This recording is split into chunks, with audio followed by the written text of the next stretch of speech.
Bismillahirrahmanirrahim. Assalamualaikum warahmatullahi wabarakatuh. Waalaikumsalam warahmatullahi wabarakatuh. Baik, apa kabarnya hari ini? Alhamdulillah baik. Bagaimana kabar Teteh hari ini? Alhamdulillah, kabar Teteh baik juga. Sebelum kamu datang ke sini, Teteh sudah menerima intake inform yang sudah kamu kirim ke email Teteh ya, yang sudah kamu isi. Nah, sekarang sesi konseling hari ini kita akan dimulai. Apakah kamu sudah siap? Siap Teh. Baik, kalau begitu, apakah kamu merasa nyaman duduk di depan saya? Nyaman. Sebelum tadi berangkat ke sini, apakah ada hambatan? Alhamdulillah tidak ada. Oke, baik, alhamdulillah. Baik, di sini saya juga memilih duduk di depan kamu ya. Apakah kamu tidak keberatan jika saya duduk di sebelah sini? Tidak. Oke, baik, terima kasih. Kalau begitu, sebelum melakukan sesi konseling ini, bolehkah Teteh untuk mengizinkan mendokumentasikan sesi konseling kali ini untuk tugas perkuliahan saya didokumentasikan? Apakah kamu tidak keberatan? Tidak Teh. Baik, terima kasih. Sebelumnya saya mengucapkan terima kasih banyak ya karena kamu sudah datang gitu untuk melakukan sesi konseling pada malam hari ini ya. Kamu malam-malam melaksanakan sesi konseling dengan saya. Nah, sebelum sesi konseling ini dimulai, apakah kamu ada pertanyaan untuk saya? Tidak. Kamu tenang saja ya, walaupun ini didokumentasikan oleh saya. Sesi konseling ini bersifat pribadi atau rahasia ya. Ya, baik. Nah, sekarang silakan kamu untuk memperkenalkan diri terlebih dahulu. Ya, sebelumnya izin memperkenalkan diri. Nama saya Dita Oktaviani. Berkuliah semester 1 Di Universitas Muhammadiyah Tasikmalaya. Alamat Cibalong. Umur 19 tahun. Oke, terima kasih ya. Dita sudah memperkenalkan diri kepada saya. Nah, sekarang giliran saya, izinkan saya untuk memperkenalkan diri ya. Ya. Baik, perkenalkan, nama saya Wipa Fauzia.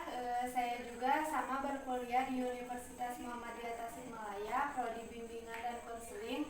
Sekarang saya sedang berada di semester 5. Alamat saya di Pangandaran. Baik, kalau begitu sebelum sesi konseling ini dimulai, apakah Dita mempunyai pertanyaan untuk saya? Ada Teh. Untuk waktu konselnya berapa lama dan ada berapa sesi ya Teh? Baik, jadi di dalam satu sesi konseling ini kurang lebih 45 menit. Ada berapa sesi sih? Sebenarnya ada 3 sesi ya, tetapi bisa kurang juga, bisa lebih juga. Nah, tergantung permasalahan Dita yang sedang dihadapi. Apakah permasalahan Dita cukup berat, mungkin bisa melebihi dari 3 sesi. Sedangkan jika permasalahan Dita tidak terlalu berat, mungkin bisa jadi kurang dari 3 sesi seperti itu ya. Nah, Dita, konseling ini tuh bersifat pribadi ya, sudah tadi Teteh bilang bersifat pribadi atau rahasia. Nah, misalkan nih, seandainya ada orang lain yang ingin mengetahui permasalahan Dita, mau itu keluarga, kerabat, sahabat, ataupun pasangan Dita sendiri, pastinya saya meminta persetujuan terlebih dahulu kepada Dita. Apakah diperbolehkan orang lain tersebut mengetahuinya? Tidak.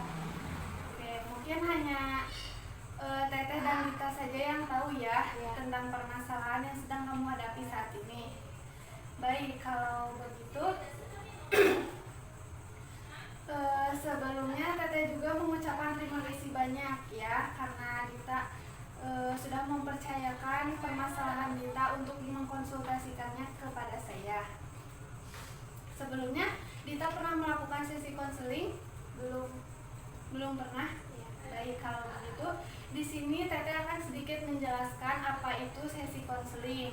Jadi sesi konseling ini Teteh bertindak sebagai konselor, dan Dita sebagai klien Teteh yang bertindak sebagai konseling ya. Nah, sesi konseling ini bertujuan untuk memecahkan suatu permasalahan yang dihadapi oleh klien atau Dita sendiri ya. Baik, untuk mempersingkat waktu, silakan Dita langsung saja ceritakan permasalahan Dita yang sedang Dita hadapi saat ini.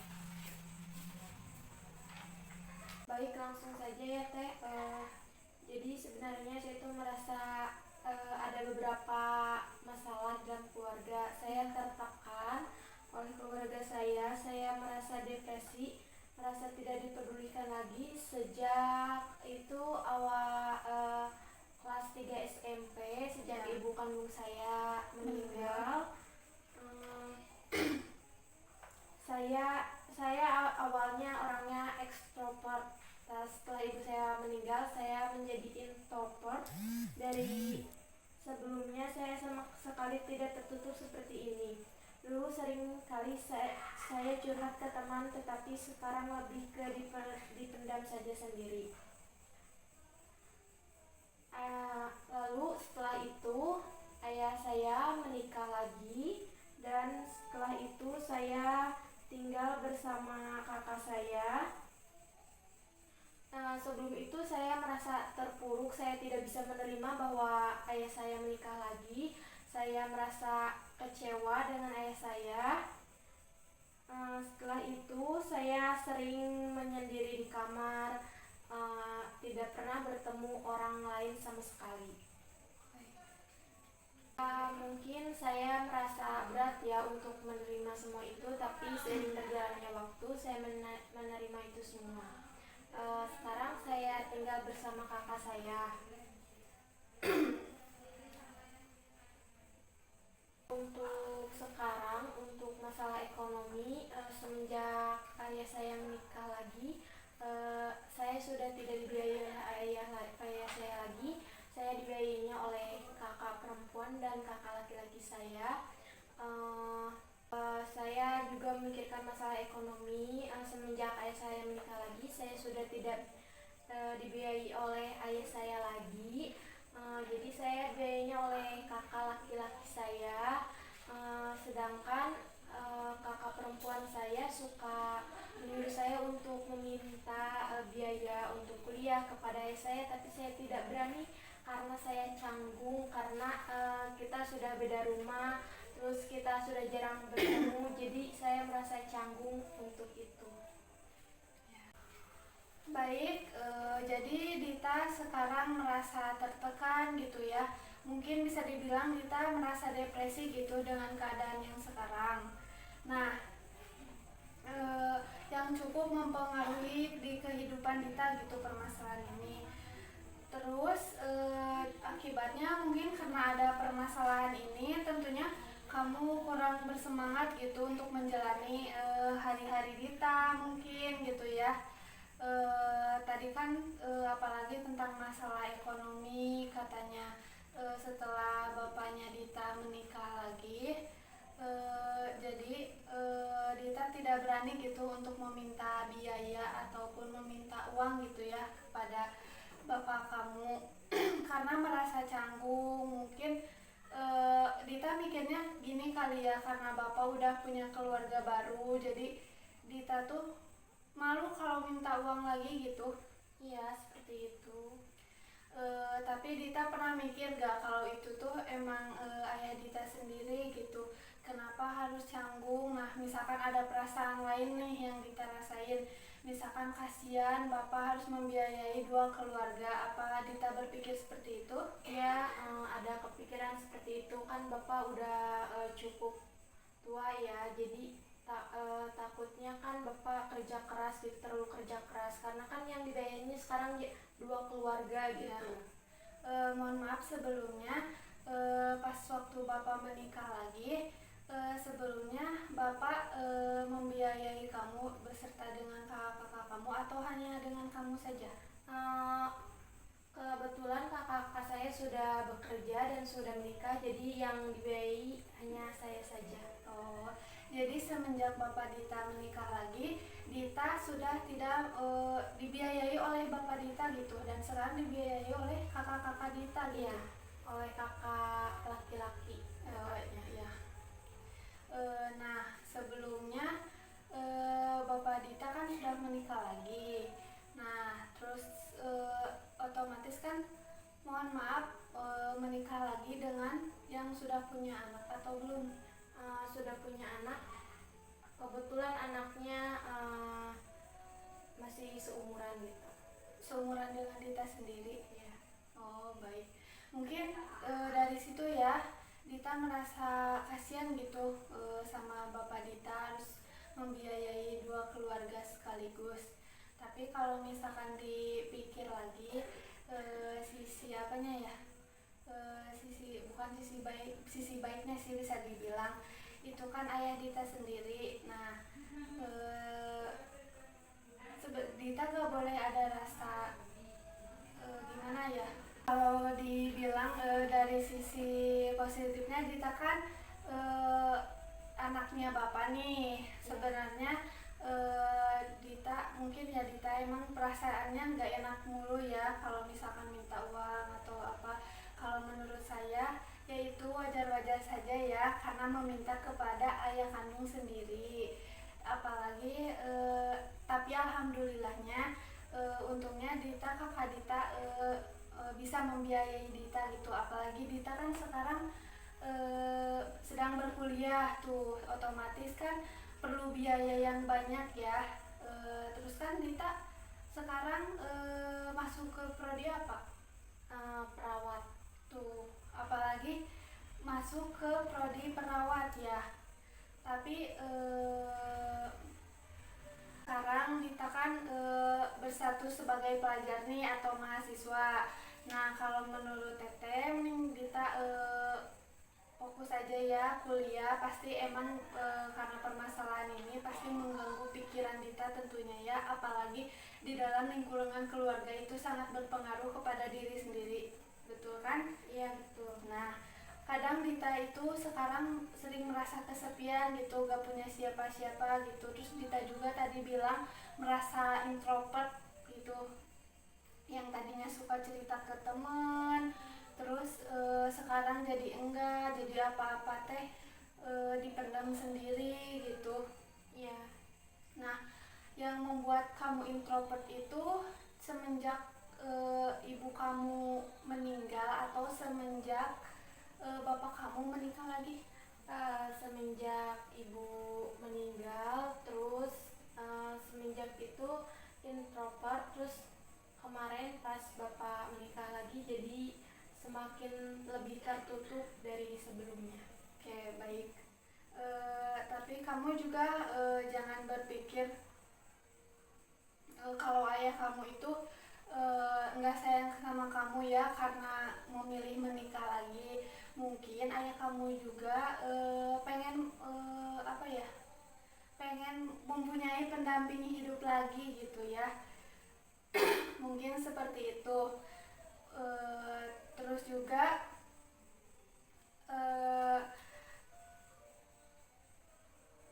seiring berjalannya waktu kamu juga pasti bisa akan terbiasa dengan keadaan ini. Kalau boleh tahu, bapak kamu kan menikah di 2000 berapa? 2022. Masih baru kan? Iya. Berarti kamu masih beradaptasi dengan posisi saat ini ya.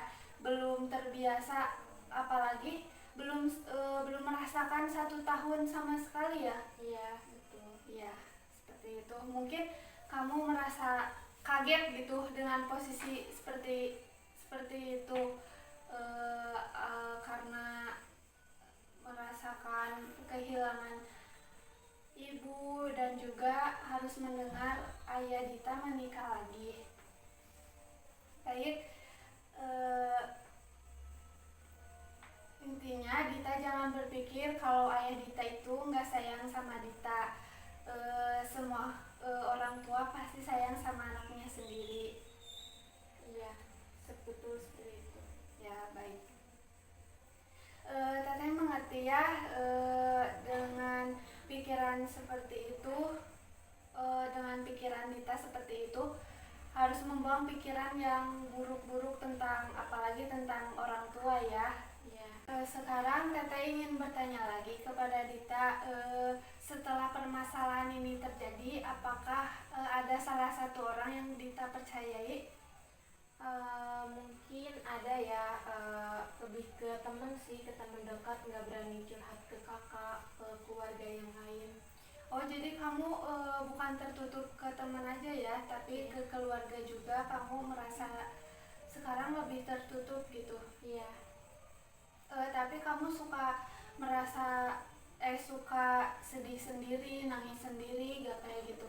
Ya, jadi sekarang lebih ke apa-apa dipikirin, apa-apa ditangisin gitu. Jadi lebih ke perasaan yang sensitif ya. Iya. Jadinya. Kalau misalkan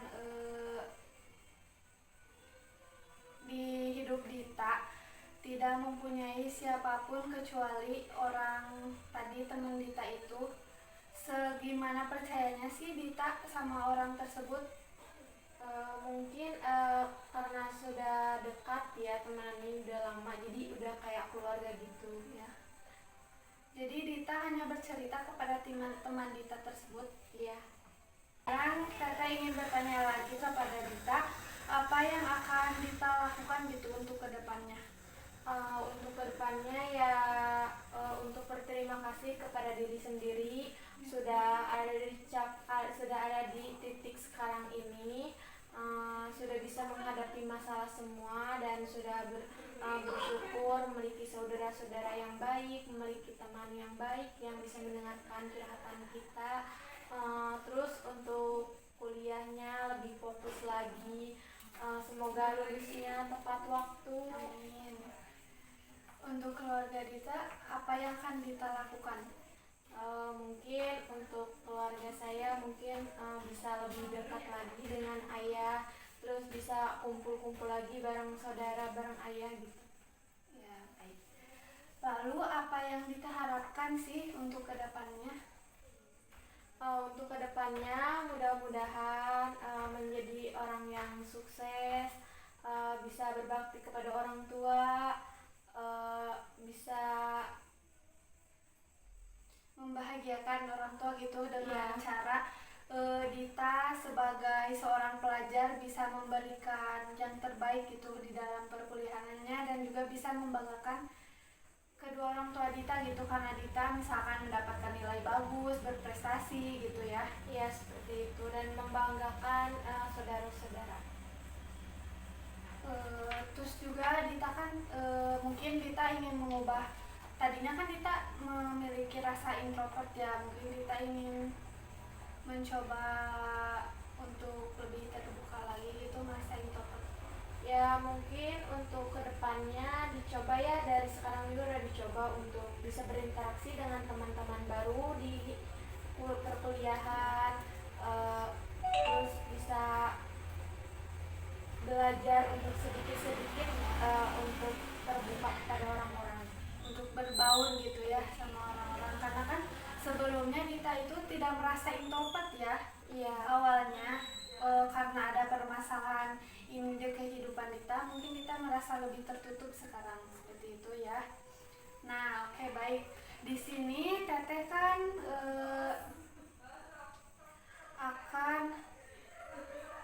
akan memberikan Dita skala. Misalkan Teteh mempunyai skala 0 sampai 10, di mana 0 itu Dita berada di posisi yang paling serius atau sangat buruk ya.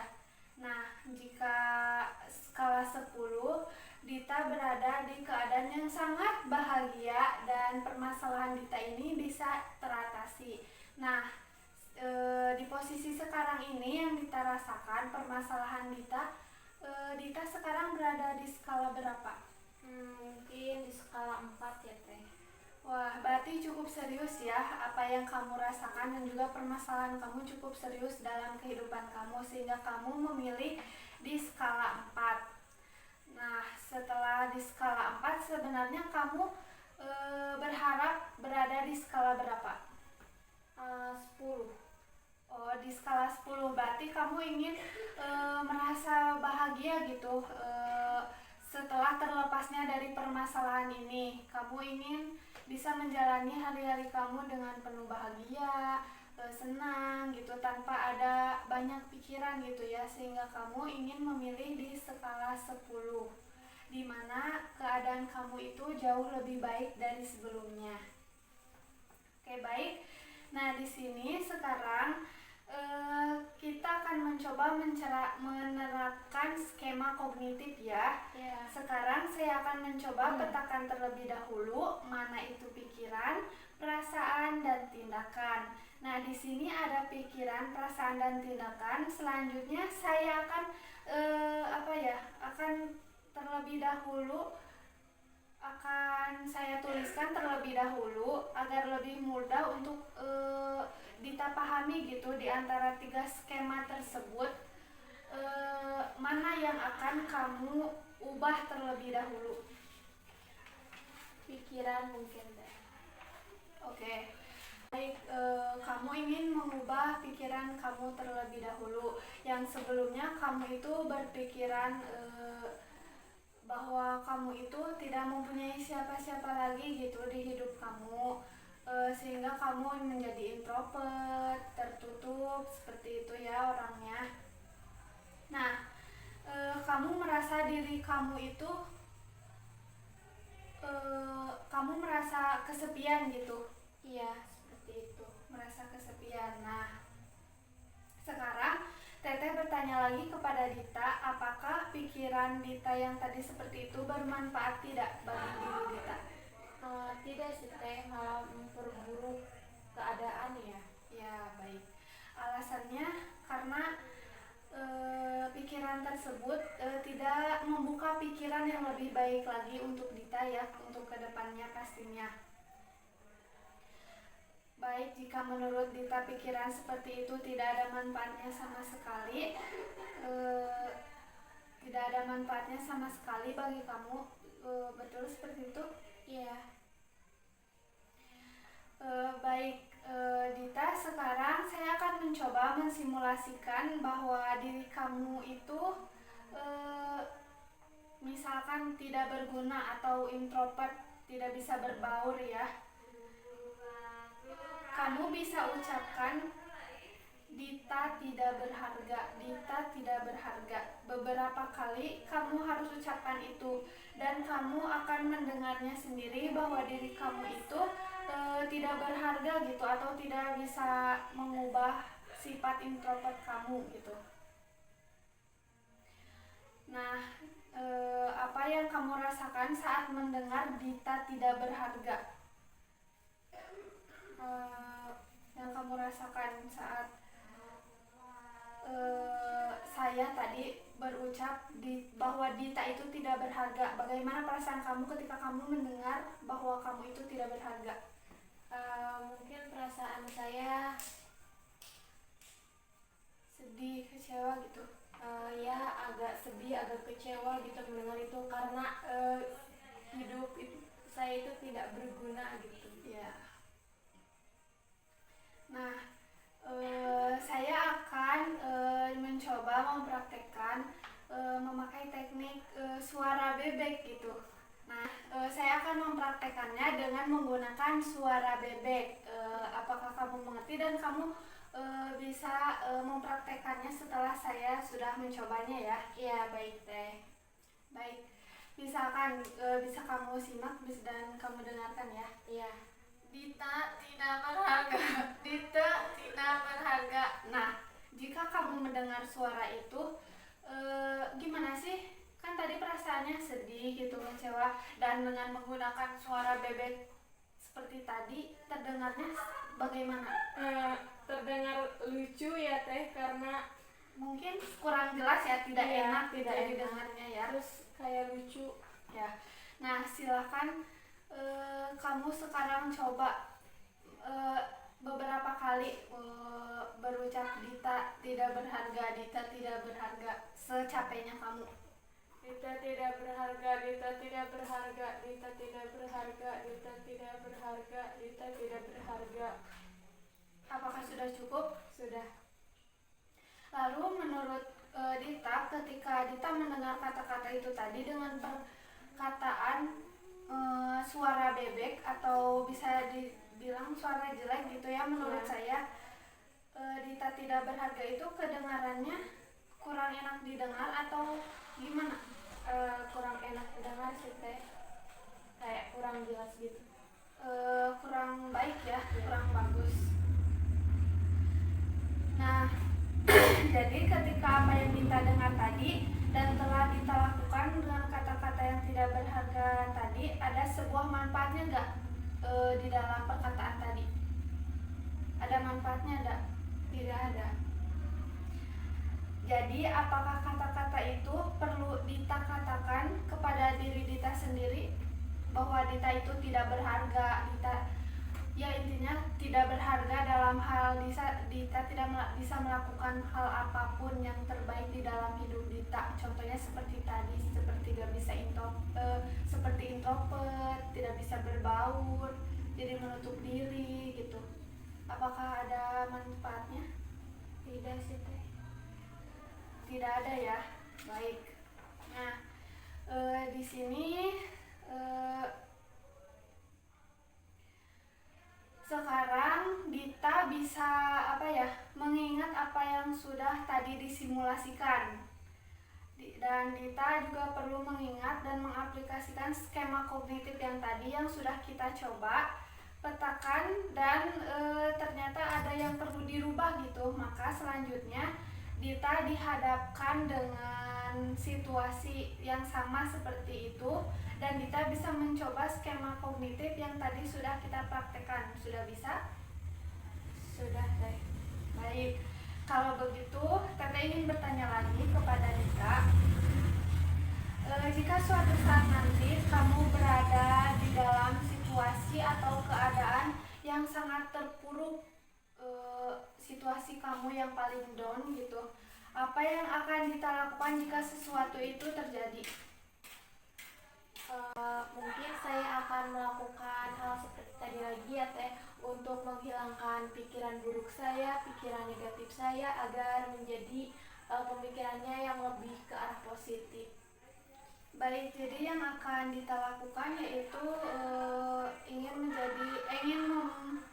mengubah pikiran buruk Dita menjadi pikiran yang lebih positif lagi. Terus juga akan selalu berpikir lebih positif lagi untuk kedepannya, untuk diri Dita sendiri maupun untuk keluarga Dita sendiri gitu. Nah, selanjutnya kita akan melakukan kesepakatan atau janji ya, lebih tepatnya berkomitmen kita Dita itu terhadap diri Dita sendiri, yang nantinya komitmen ini akan menghasilkan sebuah perubahan bagi diri Dita sendiri ya. Komitmen ini adalah janji kamu terhadap diri kamu sendiri, dan jika kamu sendiri yang harus menjalaninya. Apapun yang akan kamu lakukan nanti itu pasti ada konsekuensinya ya. Apakah kamu paham? Ya, paham teh. Baik, sekarang komitmen apa sih yang akan kamu lakukan untuk diri kamu sendiri gitu? Ya, mungkin ingin menjadi manusia yang lebih baik lagi ke depannya, mungkin untuk tidak memikirkan banyak hal yang negatif, lebih ke positif ya. Terus mungkin lebih fokus lagi untuk belajarnya dan untuk mencoba untuk berbaur gitu ya, terus mencoba berbaur lagi bersama orang-orang banyak gitu, jadi nggak terlalu tertutup lagi ya, tidak introvert ya. Oke, jadi komitmen yang kamu buat untuk diri kamu sendiri yaitu dengan cara lebih bersyukur. Nah, komitmen yang Dita buat untuk diri Dita sendiri yaitu ingin menjadi seseorang yang lebih baik lagi, berpikir positif dari sebelumnya, juga ingin bisa berbaur lebih terbuka lagi dari sebelumnya gitu ya, tidak merasa introvert mungkin seperti itu ya, seperti itu guys. Pertanyaan saya di sesi konseling ini selanjutnya.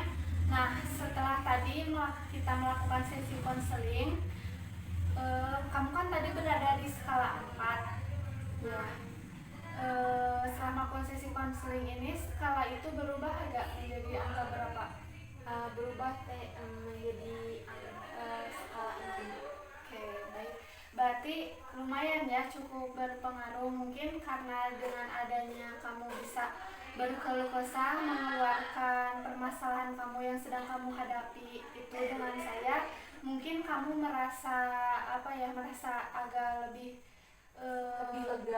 lega gitu ya, karena sudah bercerita gitu kepada saya. Walaupun sebenarnya belum sepenuhnya kamu berada di skala 10 gitu, masih ada banyak perbaikan-perbaikan atau tahap-tahap yang perlu kamu lalui gitu Ya. Nah,